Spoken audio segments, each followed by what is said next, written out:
Padre nuestro, te damos gracias y oramos, Señor, para que una vez más nos asistas en la predicación de tu palabra en esta mañana. Que puedas usar, y sabemos que tienes el poder para hacerlo, pero queremos pedirte que lo hagas, usar tu palabra para edificar nuestras vidas, confrontarnos, animarnos, exhortarnos, alentarnos, corregirnos y todo aquello por lo cual tu palabra ha sido instituida. Señor, te damos gracias y confiamos, oh Dios, que harás mucho más abundante de lo que pedimos y de lo que necesitamos. Oramos también, Señor, para que el Espíritu Santo nos permita ver cuáles son esas áreas en las que necesitamos pensar en aplicar tu verdad y otras áreas en las que necesitamos reflexionar acerca del arrepentimiento en nuestras vidas. Señor, todo esto en el nombre de Cristo Jesús. Amén. El tema de hoy, la propiedad privada.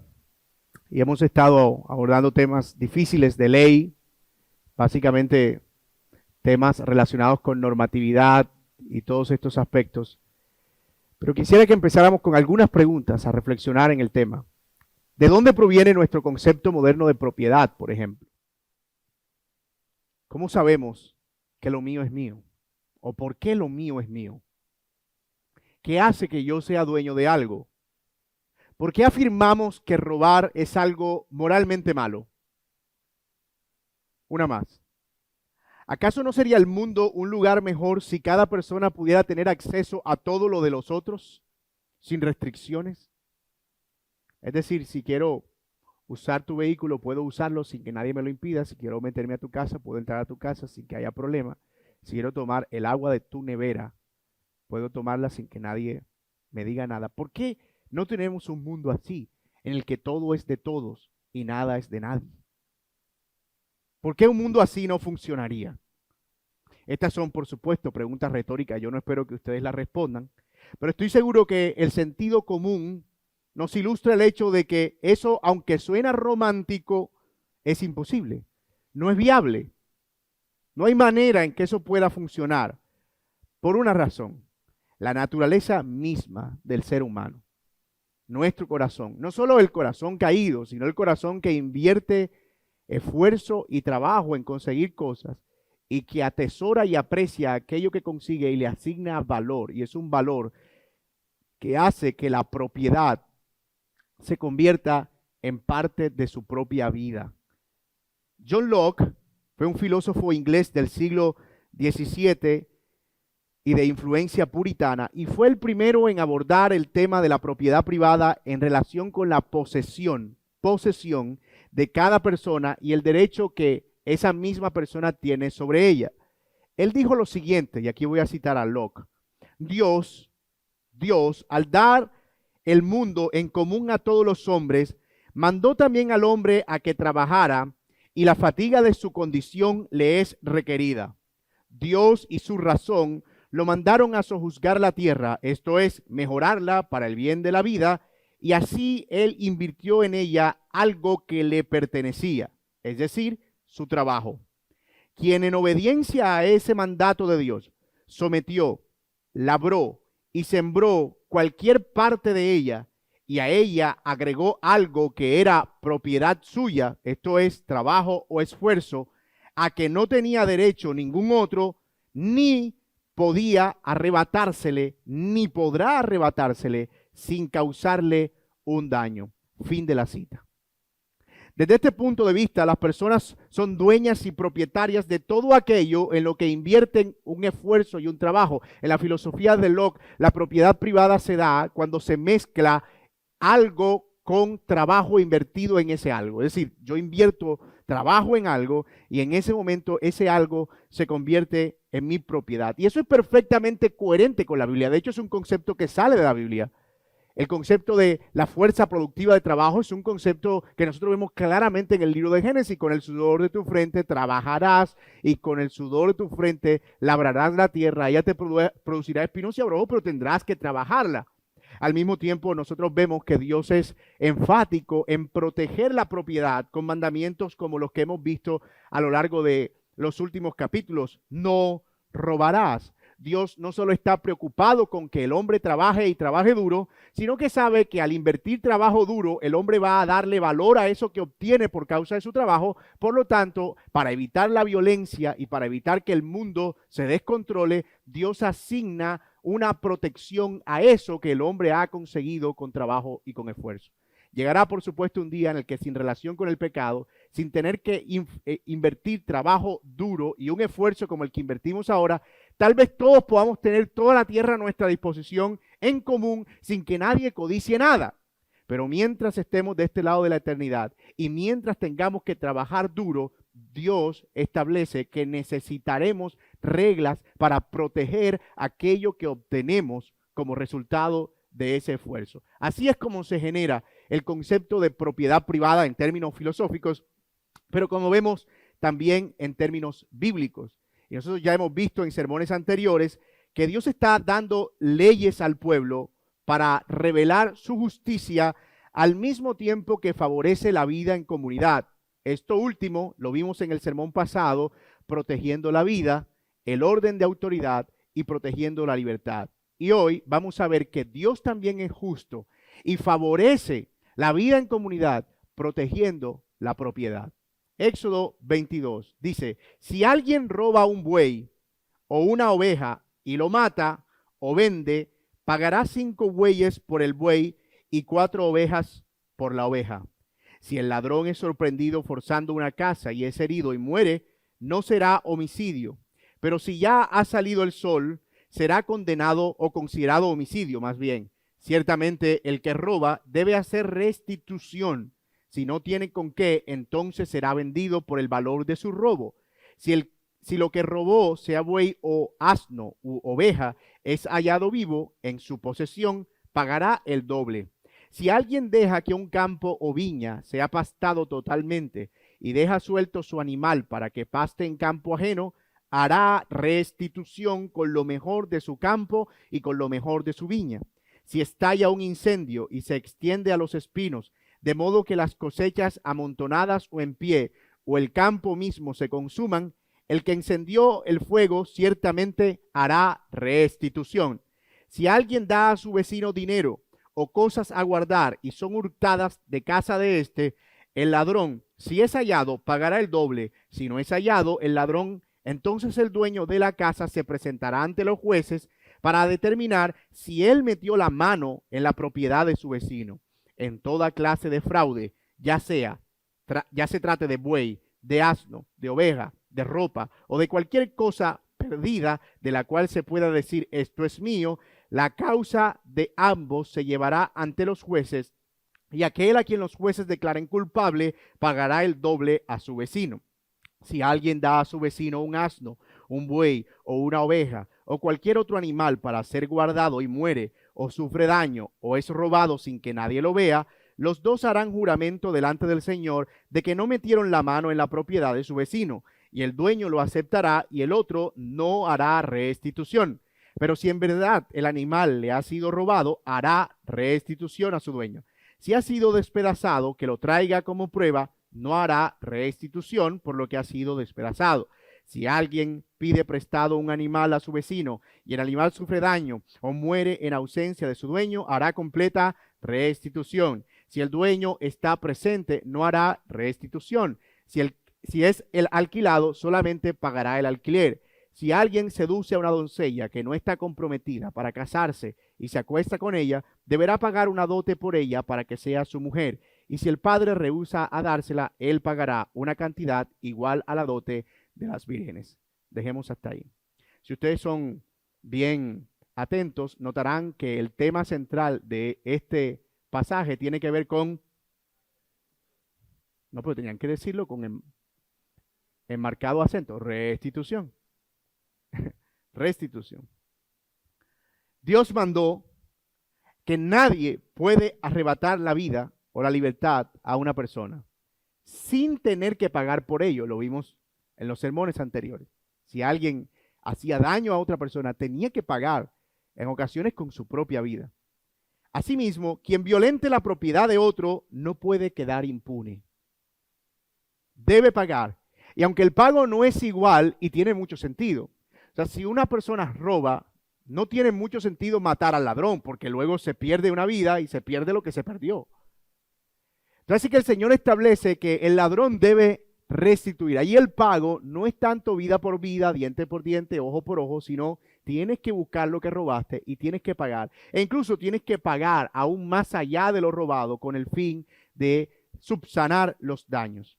La vida o la libertad se deben pagar por medio de vida, pero lo robado debe pagarse por medio de restitución. Y este es el argumento que quiero proponerles para este sermón en la mañana de hoy. Dios es justo y demanda que todo el que violenta la propiedad de otro sea llamado a restituir. Eso parece no tener mucho complique. Dios es justo y Él pide que todo aquel que violenta la propiedad de otro sea llamado ¿a qué? A restituir. Tiene que pagar. Es decir, nosotros le enseñamos a nuestros hijos a veces que si tú dañas algo, ¿qué tienes que hacer? Tienes que pagarlo. Si rompiste un vidrio, pues pagas un vidrio. De hecho, nosotros tenemos leyes de la sabiduría popular muy enraizadas en la Biblia. Por ejemplo, el que paga, el que daña viejo.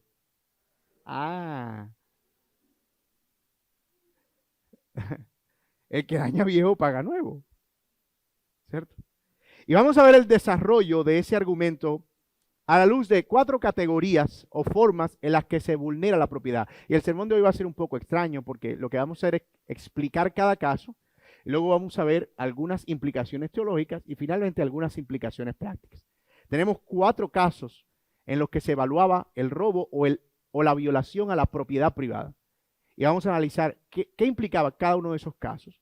Luego que terminemos de ver cada caso, veremos las implicaciones teológicas, algunas, y luego veremos implicaciones prácticas. ¿Y cuáles son esos casos? Bueno, caso número 1, atentar contra la propiedad por medio de violencia, versículos 1 al 4.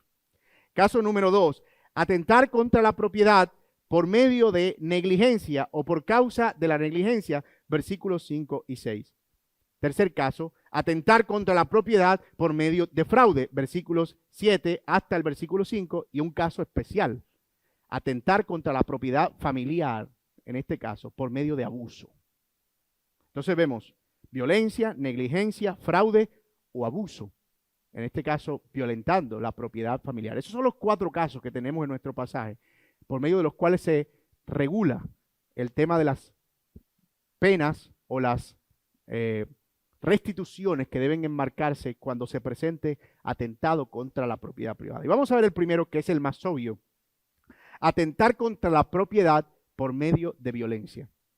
El primer caso, como lo vemos ahí, es el que tiene que ver con forzar a alguien por medio de la violencia o coaccionar a alguien para desproveerlo de aquello que es suyo. Aunque ya Dios había mandado expresamente, no robarás en los 10 mandamientos, aquí podemos ver que se establecen unas nuevas normas al respecto. Algunas incluso involucran la defensa propia. La primera consideración que vemos en el versículo 1 es que si alguien roba un buey o una oveja o la mata o vende, pagará 5 bueyes por el buey y 4 ovejas por la oveja. Así que fíjense que la restitución demandada por los robos causados o que involucraban violencia no era que la persona debía pagar lo que se había robado. Había una pena adicional. Si te robas un buey, pagas 5 bueyes. Si te robas una oveja, pagas 4 ovejas. Eso muestra que los bueyes eran más importantes que las ovejas en ese momento. Con los bueyes se araba la tierra y si la cosa estaba muy grave te lo comías. Pero con la oveja, pues no tenías el mismo beneficio que podías tener con un buey. Un buey era mucho más multifuncional. Te daba transporte, te daba servicios agropecuarios, te daba comida de ser necesario, te daba todo lácteo, etcétera, etcétera. La oveja posiblemente demandaba hasta más gastos de mantenimiento.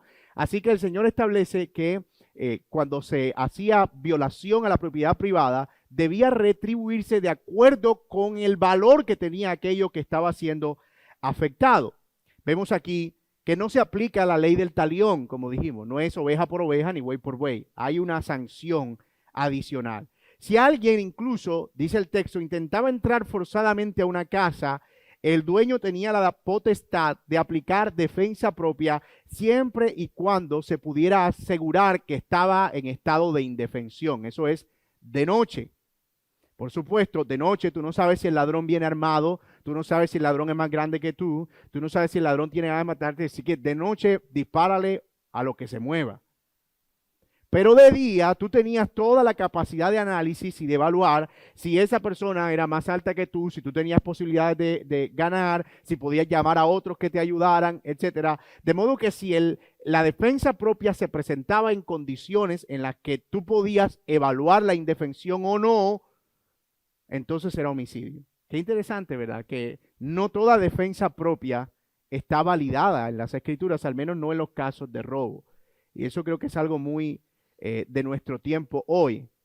Tú ves, por ejemplo, que una persona van a robarla y de repente se deja robar la moto. Cuando el ladrón arranca, entonces saca un arma, lo dispara y lo mata. Y nosotros celebramos eso. Decimos, está bueno, eso es la justicia, que un ladrón menos en este mundo. Pero incluso a veces los jueces al evaluar eso lo que dicen es, no tuviste necesidad de eso. Tú lo que hiciste fue evaluar una vida por una propiedad y determinaste que la vida era menos importante que tu propiedad. Y eso refleja un problema moral grave también, tan grave como el robo. Por eso cuando nosotros aplaudimos acciones como esas, hermanos, no estamos haciendo bien. Porque nosotros no somos jueces.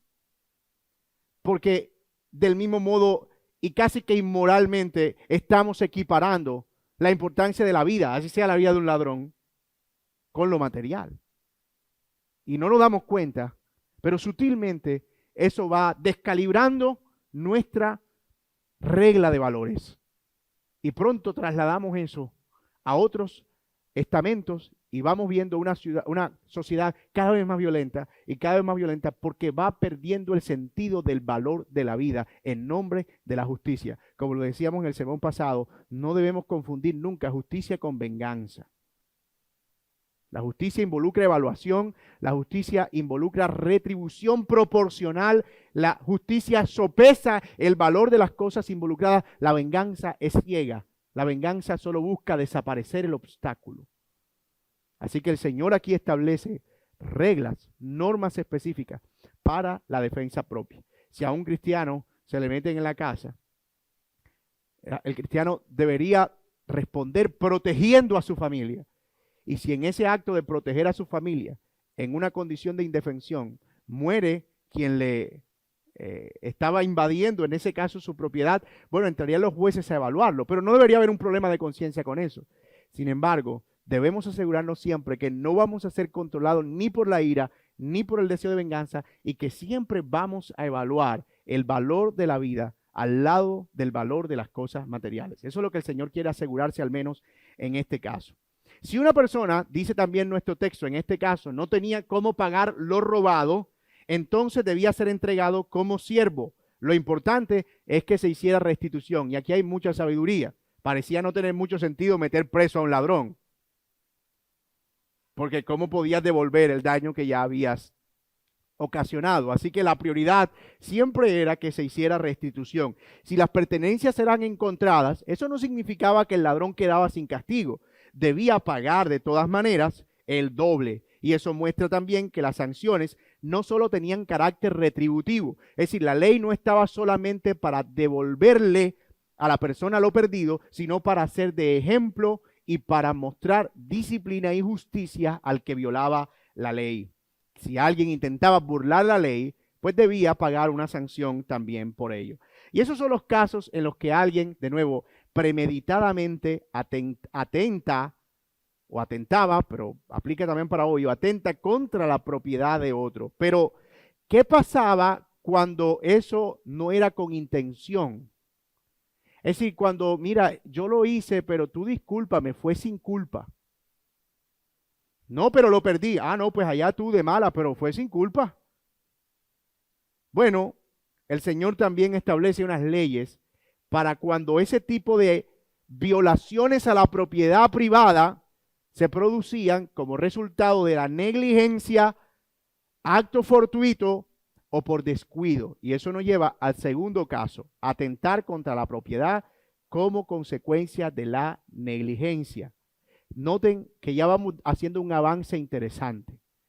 No robar no es solo no quitar a otro violentamente lo que tiene. No robar es no atentar, violentar o privar a alguien del goce de su propiedad, de lo que es suyo. Así que eso nos amplía mucho más el concepto. Miren lo que dice el texto, versículos 5 y 6. Si alguien deja que un campo o viña sea pastado totalmente, es decir, no administra bien su campo y deja que los animales se coman todo indiscriminadamente y deja suelto al animal, así como cosa de él, y el animal va y se mete en el pasto de otro y se lo come, dice, no, qué pena, lo que pasa es que el pasto mío se acabó y sin culpa se metió allá. Dice, no, debe restituir y debe restituir con lo mejor de tu pasto cuando crezca y con lo mejor de tu viña. Pero ¿qué pasaba si alguien empezaba a prender basura, espinos? Y de repente en ese acto de prender basura o espinos, se terminaba extendiendo el fuego y quemaba tal vez la cosecha amontonada de alguien. Ay, qué pena, disculpa.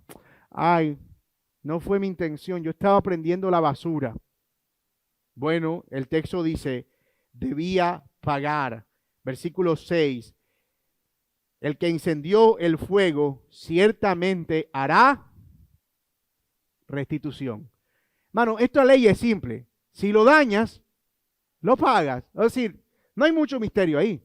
Vamos a usar términos más evangélicos. Si produces daño a la propiedad, restituyes. Si dañas, pagas. Es simple. Ahora bien, como vemos, la afectación a la propiedad privada no solo se da cuando se accede, ya lo dijimos, de manera violenta a lo ajeno, sino cuando por causa de mi mala mayordomía, de mi mala administración, la propiedad de otro es afectada. Una persona construye una pared, pero no hace la pared con los debidos requerimientos. No te pongas a hacer hueco, qué varilla, eso está caro, pon eso ahí encima. La pared tiene 35 bloques para arriba, se mueve como... Y no aguanta ni la brisa de noviembre siquiera, cuando se viene abajo. Y en eso de caerse, cae el patio del vecino y destruye todo. Ay, qué pena, vecino. Usted disculpe, fue sin querer, yo no tuve nada que ver ahí. No, debe restituir. ¿Por qué? Porque fuiste negligente, no fuiste precavido, fuiste necio. Y eso nos habla de previsión. ¿Por qué? Porque el mundo no es nuestro y los demás no viven alquilados. Tenemos siempre que pensar a quién tenemos alrededor y cómo lo que estoy haciendo o no haciendo va a afectar al otro.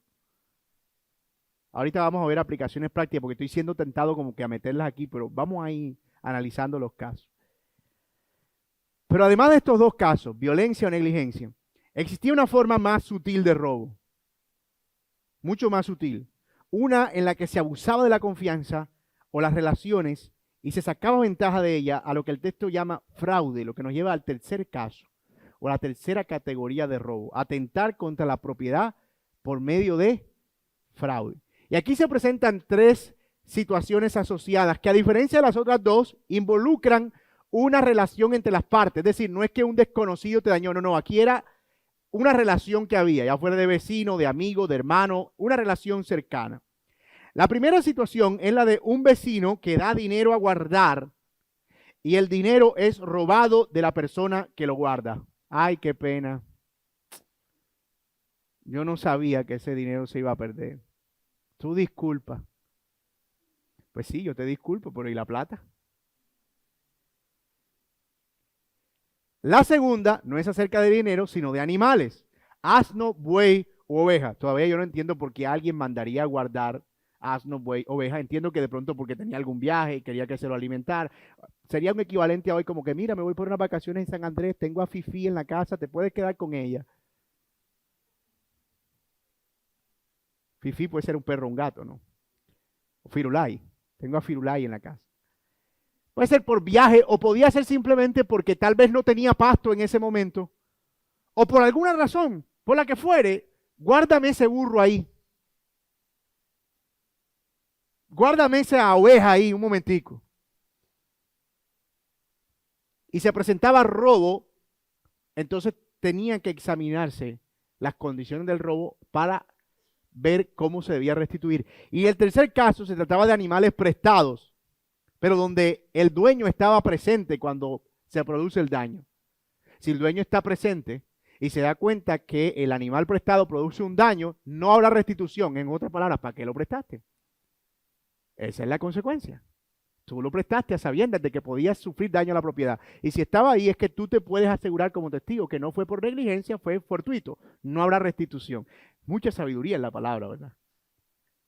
Pero las situaciones 1 y 2, que involucran dinero o animales dados a guardar, siempre se debe evaluar si hay complicidad entre el que guarda y el robo. Y ojo, son los jueces quienes iban a estar a cargo de examinar tal situación. Por ejemplo, yo te di dinero a guardar o te di animales a guardar y resulta que se perdieron los animales o se perdió la plata. Eso no era así como que, ay, se perdió.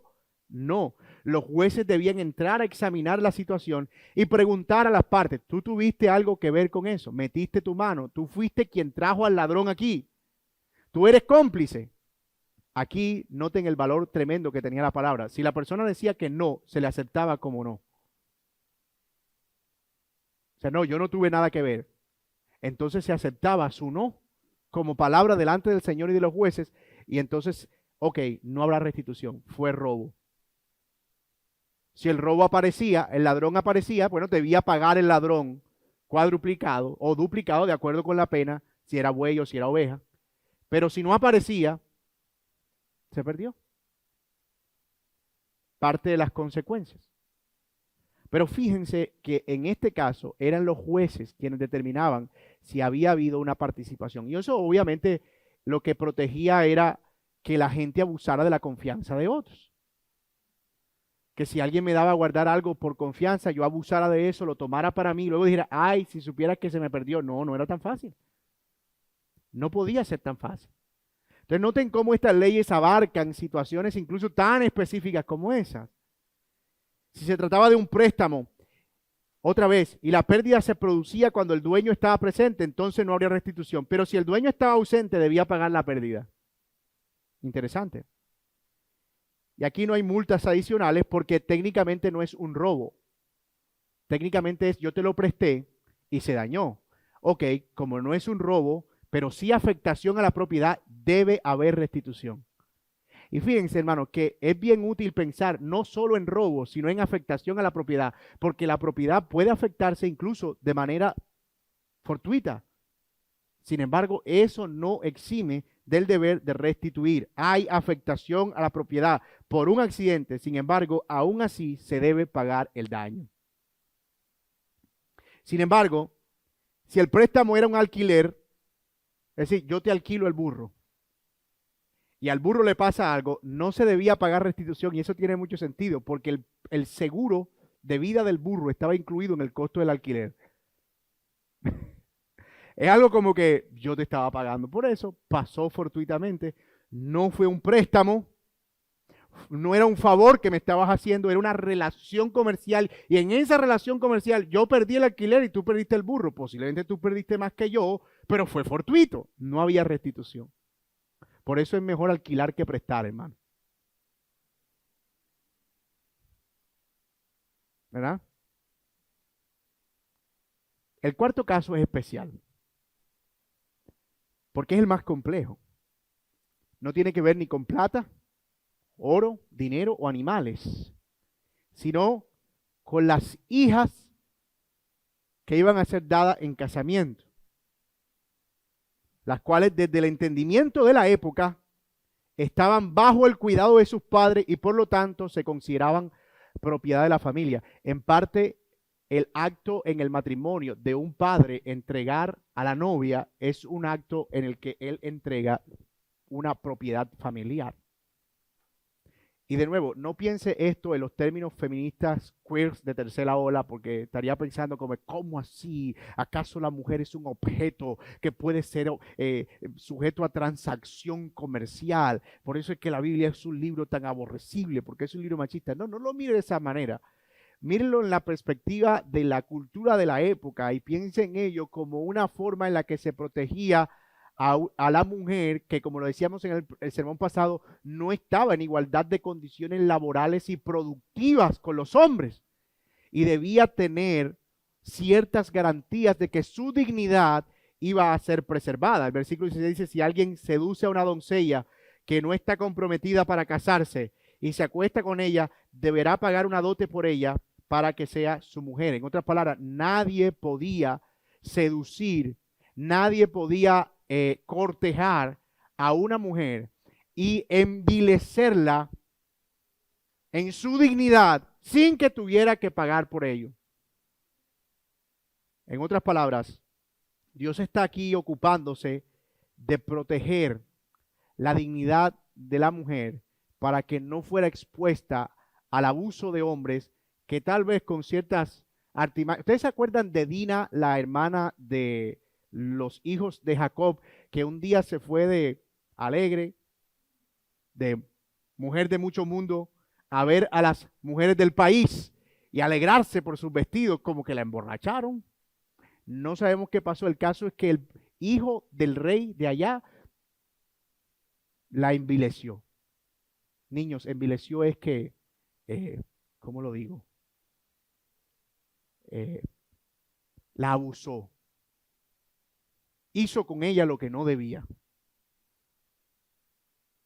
Y todavía estas reglas, estas leyes no existían, pero parece que ya en la cultura de la época predominaba la idea de que la dignidad de la mujer debía ser protegida. Ustedes saben lo que pasó. Eso no justifica nada la acción de los hermanos de Dina, pero ellos mandaron a circuncidar porque dijeron, mira, ustedes ahora van a ser de nuestra familia, pero tienen que circuncidarse. Y todo eso era un plan para acabar con toda esa gente por causa de lo que le habían hecho a Dina, porque la dignidad de la mujer era protegida.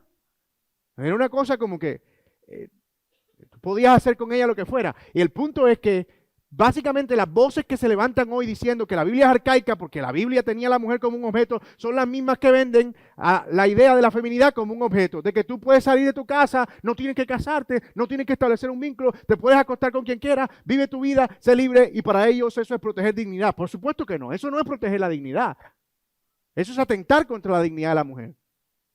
Ah, pero a lo malo llaman bueno y a lo bueno lo llaman malo. Si tú eres libre y puedes realizarte y puedes hacer lo que quieras, llevar a una sexualidad feliz y plena desde tu adolescencia, ese es tu derecho. No. Y su dignidad. Pero la arcaica es la Biblia.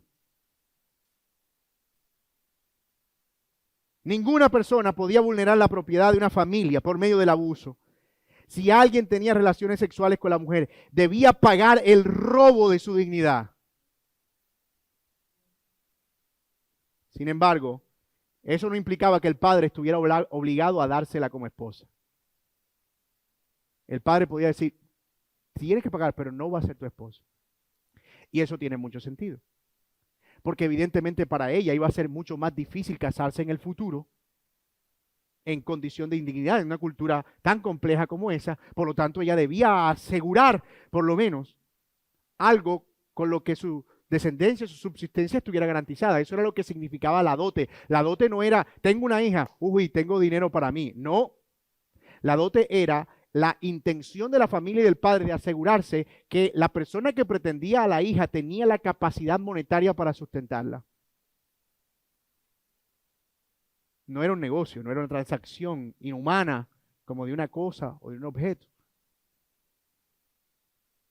Así que el padre podía decir, debes pagar la dote, pero no te casas con ella. Como una medida de protección. Y esto era una forma de, otra vez, proteger la dignidad de la mujer de manera que no fuera mancillada y dejada en condición de indignidad. Y yo sé que esta es una costumbre que nos suena extraña para esta época. Es como, eso suena rarísimo, pero tratemos de ver el principio detrás. Tratemos de ver qué es lo que Dios está teniendo como intención detrás de eso. Y otra vez es la protección de la dignidad de la mujer. Ahora bien, vamos a ver, después de ver estos 4 casos, yo les dije que iba a ser un sermón un poco diferente a lo que hemos visto en otras ocasiones, porque no estamos aplicando cada punto, sino que hemos desarrollado los casos. Y ahorita vamos a ver algunas implicaciones teológicas en términos generales de todo lo que hemos visto. Y luego terminamos con algunas aplicaciones prácticas. Iba a decir, ¿y qué preguntas hasta aquí? Porque pensé que estaba en la clase del miércoles. Vamos a ver algunas implicaciones bíblicas o teológicas que encontramos aquí en este pasaje. Voy a ir tal vez mencionándolas, ampliando algunas, otras van a aparecer por ahí seguramente, pero la idea es ver los principios bíblicos detrás. Número uno, después de la caída, el trabajo se hizo duro por la maldición del pecado, ya lo mencionamos. La obtención de algo para el disfrute involucra invertir parte de nuestra vida y en consecuencia lo que es obtenido se protege y se garantiza. Todos hemos experimentado eso. De hecho, la sensación de indignidad que produce el robo es mayor en proporción al grado de trabajo que tuviste que invertir para conseguir eso. Porque tú estás dándole parte de tu vida a eso. Tiempo igual a vida. Esfuerzo, sudor igual a vida. De alguna manera tu vida se vincula a lo que tienes y por eso de la misma manera que se protege la vida, se debe proteger la propiedad. Porque quien vulnera la propiedad está vulnerando la vida y hay un deseo, hay un instinto de reclamar justicia. Si eso no se controla, la sociedad entra en caos. Así que Dios muy sabiamente protege la vida y protege la propiedad. 2. Nadie tiene la autoridad de arrebatar a otra persona el derecho de disfrutar aquello que Dios le proveyó por providencia o como resultado de su esfuerzo. Alguien dirá, yo no robo a gente que trabaja, yo robo a gente que hereda de gente sin trabajar. No, ese es su derecho providencial. Hay gente que obtiene cosas resultado de su trabajo. Hay otros que la obtienen por herencia, resultado del trabajo de otros. ¿Y eso evita que sean de ellos? No. Y eso va contra este concepto de que ese espíritu de Robin Hood que vemos hoy, el que le quita al rico, no hace daño porque le está quitando al rico para darle al pobre. Olvídate de eso. Detrás de eso, la Biblia no dice en ningún momento que se justifica el robo dependiendo de cuánta cantidad de cosas tenga la gente. Que si le robas a un rico es menos pecado que si le quitas a un pobre. No. Y aquí, hermano, yo debo agregar que el robo puede darse por individuos, pero también por instituciones. Y cuando se establecen leyes en un estado que lo que buscan es desproveer a otra persona de su propiedad, usted puede ponerle el nombre que usted quiera, pero eso es robo. Eso es desproveer a una persona del disfrute de aquello que es suyo. Y debe ser resistido. Sea de un individuo, o sea, de una institución o una organización o un estado. Nadie tiene esa autoridad. Dios protege la propiedad como protege la vida. Lo que es del hombre es suyo. Es para su deleite, para su goce. Es la bendición que el Señor le ha permitido disfrutar. En algunos en abundancia, en otros en un poco más, de manera mucho más moderada, pero al final es suyo. Y si nosotros aplaudimos eso, entonces estamos desvirtuando la regla de valor y pronto vamos a entrar en caos. Porque llega el punto en el que dice, ¿quién es quien tiene mucho y quién es quien tiene poco? ¿Quién lo determina? ¿Qué es ser rico? ¿Qué es ser pobre? ¿Lo ven? Por eso tiene que respetarse irrestrictamente. El robo no es solo quitarle, y ya lo hemos dicho, esta es la tercera vez, con violencia algo a alguien, lo que es suyo. Si hay acciones que privan a otro de disfrutar lo que es suyo, estamos robando, así no sea directamente. Por ejemplo, se puede usar incluso la adulación para robar. Oye, esos zapatos están bien bonitos, se me verían muy bien a mí. ¿No crees que, ay, yo con tanta necesidad que tengo, ay, a mí me gustarían tanto esos zapatos? Y al final terminas moviendo a la persona que rendida a ti, ¿qué hace? Ay, ¿sabes qué? Mira, coge esos zapatos. No tenía la intención de dártelos. Pero tú usaste la adulación para seducirlo y desproveerle de lo que es suyo, si a él le nace. por una iniciativa generosa de su voluntad, decir, mira, mi hermano, tengo aquí algo para darte, estos zapatos que creo que te pueden quedar. Eso está bien. Por eso lo que vemos en muchos púlpitos hoy en día no es más que vil robo, mezclado con brujería e hipnosis. Porque yo no puedo explicar eso. ¿Cómo es que gente tan inteligente, tan capaz, empresarios, escuchan a un tipo hablar de que tienes que traer tu riqueza y tienes que traer tu ofrenda y tienes que traer, y van y llevan escrituras de casa y camionetas y después salen de ahí como que, ay, ¿yo qué hice? ¿En qué momento hice esto? Y no sé qué. Y le entregan todo a un hombre, a un pastor. Eso es robo. Usando la Biblia, pero robo. Malinterpretando textos de la Escritura, robo porque le está quitando a alguien lo que no quiere dar generosamente, desproveyéndole de su propiedad. Pedro le dijo a Ananías y Zafira, ¿ustedes por qué vinieron aquí a engañar al Espíritu Santo haciendo pasar una heredad como suya para hacerse ver como generoso? Si ustedes tenían esa heredad, eso era suyo, no tenían necesidad de darlo.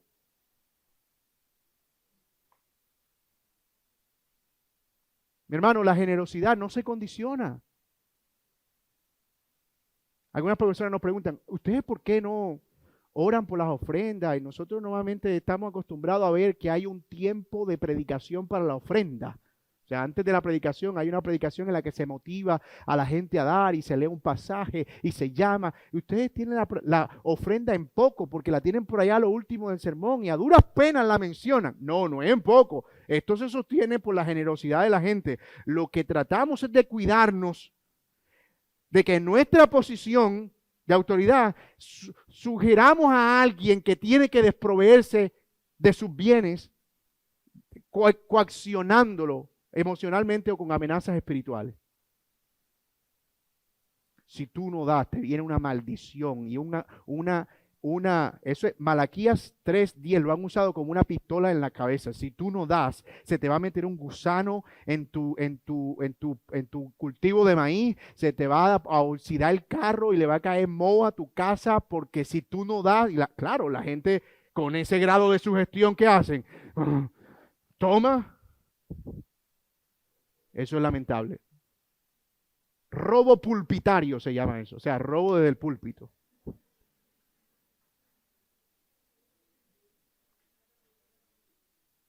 Tenemos que resistir eso. Porque gran parte del mal testimonio de las iglesias hoy en día viene por ahí. Por pastores que en lugar de cuidar de la grey son ladrones. Que la trasquilan y se aprovechan de la lana de la oveja. Y todo eso para su propio bien. Y eso no es nuevo. Ha existido siempre. Siempre, hasta los días del Señor Jesucristo. Seguimos. Yo puedo incluso desproveer a alguien de su bien por negligencia. Ya lo vimos. Si yo soy descuidado con las cosas que tengo y lo que tengo causa daño, debo pagar. Eso es vivir contra cultura, porque nosotros siempre estamos buscando la comba al palo. ¿Cómo hacer para no pagar? No, mira, hazte esto aquí, búscate, te tengo un abogado que ese te saca eso por otro lado. Porque siempre estamos buscando la forma de no restituir. Hermano, y esto es un principio general. Dañaste, pagas. Una forma práctica de ver esto es, si tienes un vehículo, manténlo con un seguro todo riesgo. Posiblemente yo no tengo cómo pagar y yo no sé cómo me muevo. A veces puede ser que alguien me chocó a mí y se produjo un daño. Yo no tengo cómo pagar, pero hay un seguro que yo preveo en la buena administración de lo que tengo, que ese seguro va a cubrir eso. Tengo una casa propia, tengo un seguro contra incendio. No, pero ¿qué posibilidades hay de que se te incendie una casa? Por lo menos sé que si se llega a incendiar, sé que me voy a morir. No tengo recursos, no tengo nada. Bueno, pago los 15,000, 20,000 pesos que vale el servicio fúnebre. No, pero es que uno paga eso y no se muere, me dijo alguien el otro día. Y uno paga y paga y paga y uno...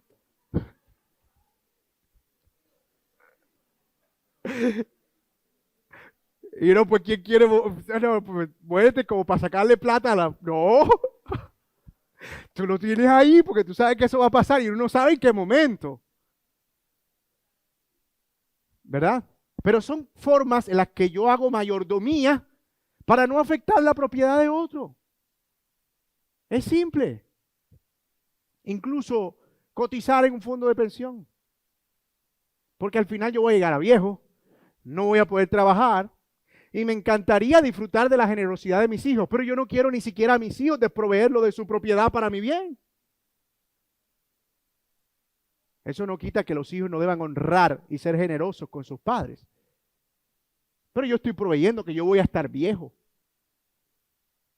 y debo pensar en cómo va a ser esa etapa de mi vida. Eso es ser diligente. Oye, no se ha dañado, ¿verdad? Está bien.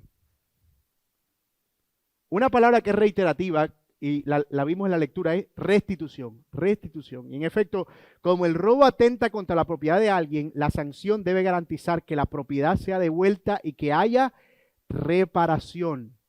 Eso es un término muy común hoy en nuestro lenguaje gubernamental. Fondo Nacional para la Restitución. De acuerdo con la ley de Dios, el pago de lo perdido debía ir a la víctima, en ningún modo a un tercero.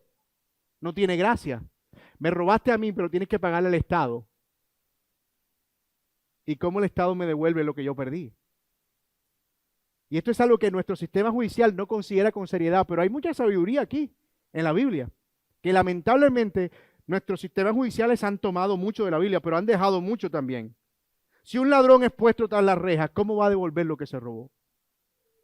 ¿No debería más bien ponerse en una sanción que le obligue a pagar, so pena de ciertas privaciones, hasta que no pagues el último peso? Creo que eso ha empezado a aplicarse ahora para los asuntos de manutención. Eso no es robo. O sea, un hombre que no sostiene a sus hijos no es robo. Eso es sinvergüenzura. Pero la ley ya no mete preso a la gente por manutención porque dice, ajá, ¿para qué lo vas a meter preso si la idea es que Entonces lo que hacen es que le establecen como unas citas y me parece fantástico. Imagínate si hiciéramos eso con el robo. Sería genial. Tienes que restituir. Tienes que devolver. La aplicación de pena debería considerar un mayor énfasis en la restitución del daño causado a la propiedad afectada, más que en el castigo al ofensor. Sí debe castigarse al ofensor, pero debe primero restituirse. Y nosotros vemos las dos cosas en el sistema judicial de la Biblia. Se debía castigar al ofensor, por eso pagaba 4 veces más, pero debía garantizarse la restitución. En términos teológicos, la palabra restituir está asociada a la devolución, pero también es un indicativo de que hay un arrepentimiento. Que yo quiero reparar lo dañado. Lucas 19:18, la famosísima historia de Zaqueo, que parece que amparado muy bien en este concepto, cuando se arrepiente dice, si a alguno le he robado, le devolveré ¿cuándo? 4 veces. Él está aplicando esta ley. La ley de que quien robaba debía no solo reparar, sino restituir. Devolví y restituí. Estoy pagando la pena. Aplicó la ley y es una muestra clara de arrepentimiento. Y historias como la de Zaqueo también nos muestran que el robo es un síntoma de un corazón que ha sido plagado por la avaricia o la envidia. Yo he visto casos de personas que aparecen con el carro rayado, con una tapa de gaseosa. Dice, no tengo enemigos. De hecho, yo conocí a alguien que encontraba deleite y placer en rayar carro. Y es como que, no, es que eso es rico, eso. Pero espérate, ¿tú estás enfermo? ¿Cómo puede llegar a ese nivel de perversión, de creer que simplemente si tú no tienes uno, entonces ninguno puede tenerlo? ¿Verdad?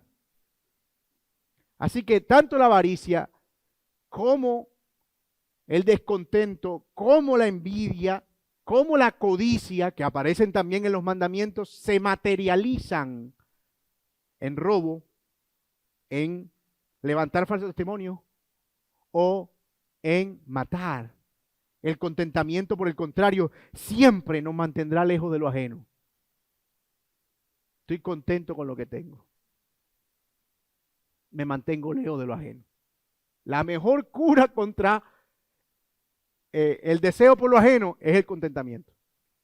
Y el contentamiento viene del Evangelio. Pablo lo dice: sé vivir en abundancia, sé padecer necesidad. En todo y por todo estoy enseñado. Pablo, pero dime, ¿de dónde viene la fuente de ese conocimiento? Yo necesito ese conocimiento en mi vida. El equilibrio, saber cuándo estar contento porque tenga o no tenga. Yo necesito la clave de eso. Y Pablo dice: Cristo.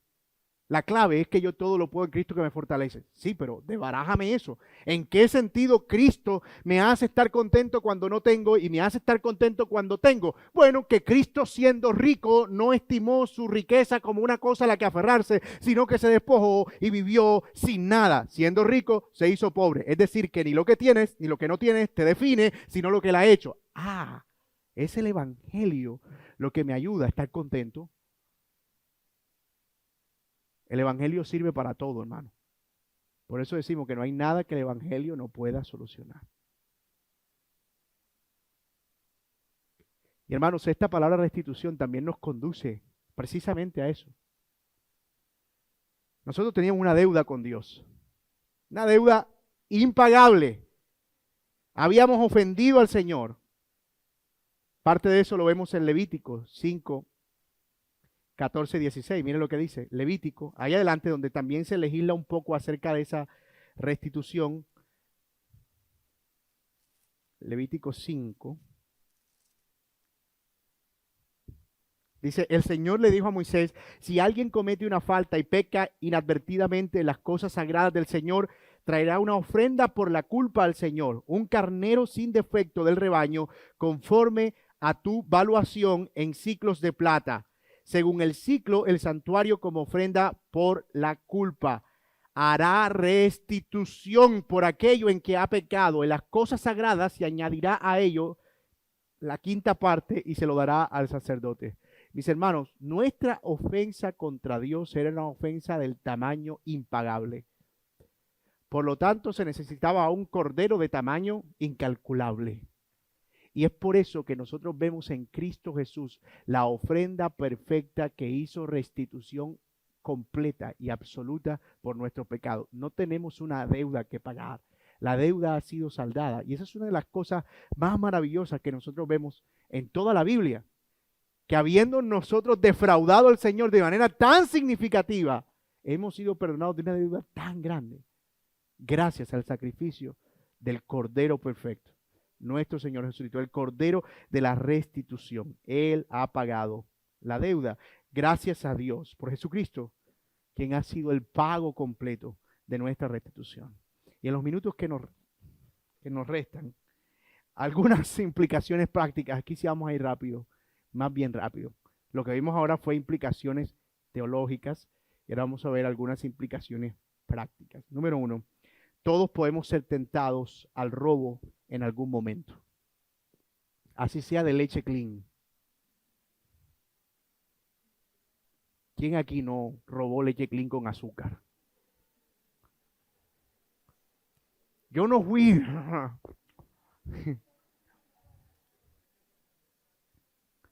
Pero formas más sutiles, hay formas más sutiles, pueden también aparecer. No solo el deseo de coger algo sin que nadie me vea, hay otras formas más sutiles y siempre debemos estar dispuestos a reparar. Mira, si tú eres un empleado, por ejemplo, siempre va a haber la tentación de llegar 15 minutos tarde, 20 minutos tarde, salir 20 minutos antes.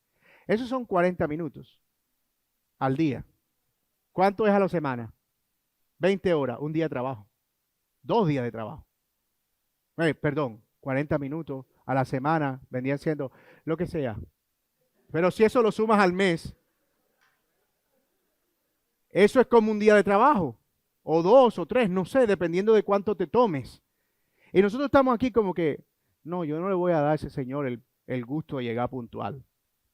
hermano. Son formas sutiles en las que estamos desproveyendo a alguien del deleite de su trabajo. O sea, nosotros nos pagan un monto por un número de horas trabajadas. Pues, ¿qué hay que hacer? Trabajar el número de horas. Porque lo demás es defraudar la confianza. Y eso es privar a otro de su propiedad. Y podemos ser tentados sutilmente a eso. Puede que en ocasiones no tengamos ninguna intención de hacer algo, pero debemos ser rápidos en nuestro compromiso de reparar. Si yo hago una evaluación y digo, mira, he estado llegando tarde, jefe, yo llegué 20 minutos tarde, me voy 20 minutos después. Si el jefe te dice, no, tranquilo, no te preocupes, eso es otra cosa. Pero yo tengo la intención de reparar, porque puede ser que por alguna razón, algún accidente o alguna circunstancia de la vida yo llegue tarde. Pero yo quiero que él sepa que yo quiero reparar. Si la persona afectada decide absorber la consecuencia, de nuevo, eso lo tomamos como gracia. Pero un creyente no puede ser conocido por ser alguien que no está dispuesto a restituir lo que afecta. ¿Han escuchado esto alguna vez? Mira, yo a fulano no le presto nada. Porque lo que va a él, cuan ave que se va, no vuelve. Tranquilos que yo no voy a hablar de los libros aquí.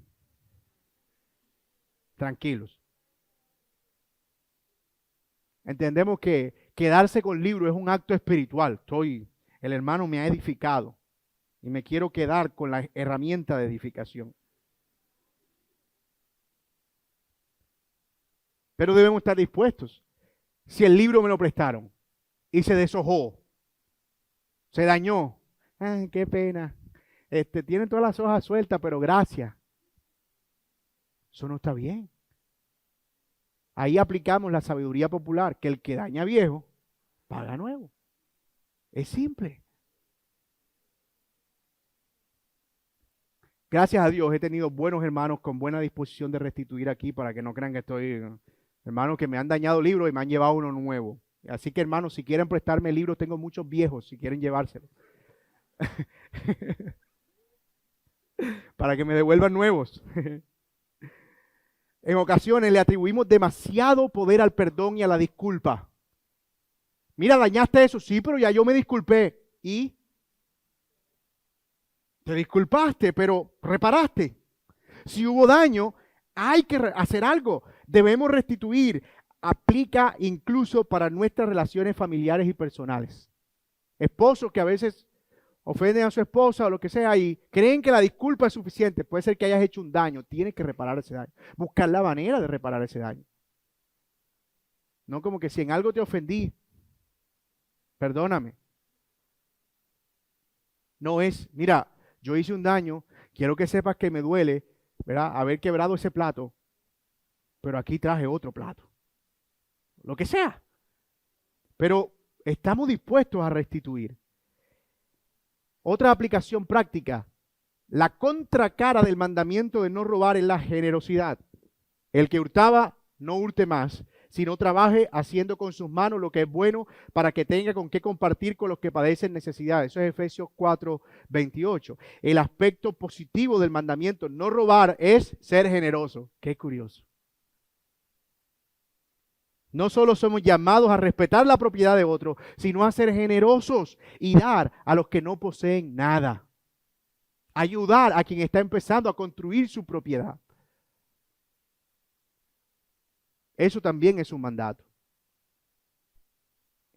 Una forma también de practicar robo es cuando por causa de mi negligencia, holgazanería o por alguna otra razón, otros deben asumir un costo.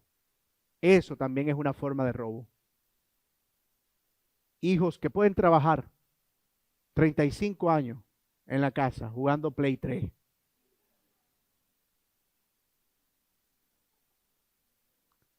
¿Y por qué tú no trabajas? No, porque ¿y la luz? ¿Quién la paga? La luz del Play. Paga la luz del Play por lo menos.